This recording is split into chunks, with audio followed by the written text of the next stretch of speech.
So next part is ASCI advertising standard council of India. ये भी advertise industry जो है उनके ऊपर कंट्रोल रखने के लिए advertising standard council of India establishment हुआ है 1985 में।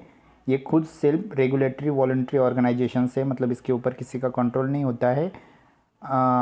ये नॉन गवर्नमेंट बॉडी है ऐसा हम लोग कह सकते हैं, लेकिन फिर भी कंज्यूमर्स के इंटरेस्ट या कंज्यूमर्स के जो कुछ राइट्स है उनको प्रोटेक्शंस करने का काम आस्की करती है।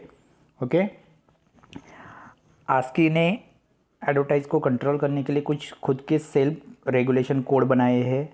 उसी के साथ उन्होंने ये शो आउट किया है कि एडवर्टाइजिंग लीगल होनी चाहिए, डिसेंट होनी चाहिए, होनेस्ट यानी ईमानदार होनी चाहिए और ट्रूथफुल, सच होनी चाहिए। जो भी आप शो आउट कर रहे हो दैट इज़ टोटली ट्रूथफुल होना चाहिए।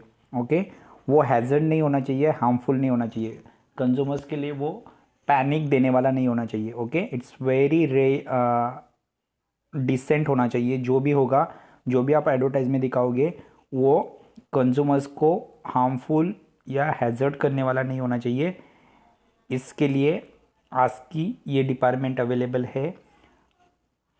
आस्की से print media, TV, radio, hoardings, SMS, small email, internet, websites, products, brochure, then materials, cell materials, इन सब के रिलेटेड कंप्लेंट्स हो सकती है। ओके, इन्होंने अपने 2 डिपार्टमेंट बनाए।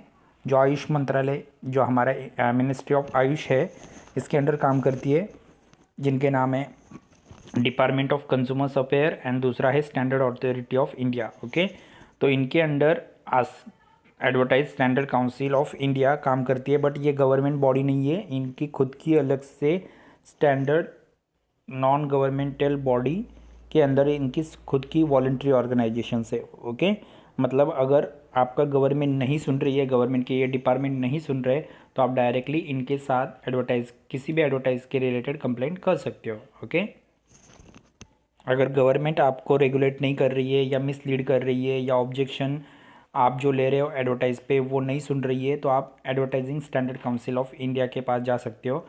ओके, ऐसा जजमेंट 2017 में सुप्रीम कोर्ट ने खुद दिया है। ओके, तो आस्की की जो कमीशन है जिसका नाम है ICAS, executive committee of international council of ad self regulations. Okay, इनको अपने काम के लिए आइसा यानी advertising standard alliance of Europe and gold global best practices award, ये 2 अवार्ड भी मिल चुके हैं। ओके, सो मेंबर्स कैसे होते हैं आस्की के, देखो ये भी दिया है। आस्की की जो टीम्स है वो एक्चुअली 16 मेंबर से बनी होती है, जिसमें बोर्ड ऑफ गवर्नर्स होते हैं। ओके, देन 4 एडवर्टाइजिंग से रिलेटेड रिप्रेजेंटेटिव होते हैं। ओके, जो एडवर्टाइज एजेंसी के मेंबर्स हो सकते हैं। उसके बाद रिसर्च मेंबर्स होते हैं, कंसल्टिंग मेंबर्स होते हैं और बिजनेस एजुकेशन वाले मेंबर्स होते हैं। ओके, जो उनकी जो कंज्यूमर कंप्लेंट काउंसिल जो डिपार्टमेंट है उनमें 28 मेंबर्स है, जिनमें से 6 इंडस्ट्रीज से रिलेटेड होते हैं, 8 सोसाइटी से रिलेटेड होते हैं, जिससे doctors, lawyers, journalist, okay, academicians, consumers, ये सब हो सकते हैं इसमें। और CCC का जो डिसीजन होता है वो फाइनल डिसीजन होता है। ओके, मतलब कंज्यूमर्स कंप्लीट काउंसिल ने जो डिसीजन दिया वो आस्की का फाइनल डिसीजन माना जाता है। इसके मेंबर्स 5 इयर्स के लिए या 5 मेंबर्स जनरल सेक्रेटरी अपॉइंट करता है। ओके, आस्की का मिशंस क्या है, तो आस्की के मिशन से कंज्यूमर्स को ट्रूथफुल एंड फेयर इंफॉर्मेशन देना एंड कॉम्पिटिटर्स के बारे में इंफॉर्मेशन देना। जैसे कोई भी एडवर्टाइज आप देख रहे हो तो उसमें ट्रूथफुल एंड फेयरनेस होना चाहिए, इसके ऊपर ध्यान देने का काम आस्की करने वाला है। नेक्स्ट है, जो एडवर्टाइज आपको दिखाई जाएगी उसमें डिसेंसी एंड प्रायोरिटी कंज्यूमर्स को दी जाएगी, ऐसी एडवर्टाइज होगी। ओके, मतलब वो कंज्यूमर्स की तरफ ध्यान देगा, ये एडवर्टाइज में शो आउट होगा। दूसरा है, प्रोडक्ट्स जो भी प्रमोशन किए जाएंगे वो हैज़र्ड और हार्मफुल नहीं होंगे सोसाइटी के लिए। ओके, स्पेशली माइनर्स ग्रुप के लिए, जैसे चाइल्ड है, वुमेंस है, उनके लिए वो हैज़र्ड नहीं होंगे। ऐसा प्रिडिक्ट दिया गया है। तो ये इनके मिशंस है। ओके, आस्की 1985 में इस्टेब्लिश होने के बाद इन्होंने advertisers, agencies, media, PR agency and market research companies, इन सब के ऊपर कंट्रोल किया है। Okay, so these are the information related to the ASCI. Okay, तो आप ये पढ़ सकते हो। उसके बाद है news broadcasting association. News broadcasting agency association televisions और जो करंट अफेयर्स है इनको प्रमोट करती है। न्यूज़ एंड करंट अफेयर से रिलेटेड अगर आपको कुछ भी प्रॉब्लम्स है तो वो सॉल्व आउट करने का काम न्यूज़ ब्रॉडकास्टिंग एसोसिएशन करती है। ये 25 लीडिंग न्यूज़ चैनल्स और ब्रॉडकास्टिंग करने वाली जो 47 न्यूज़ चैनल्स है, इनके मेंबर्स एनबीए के मेंबर्स है। ओके,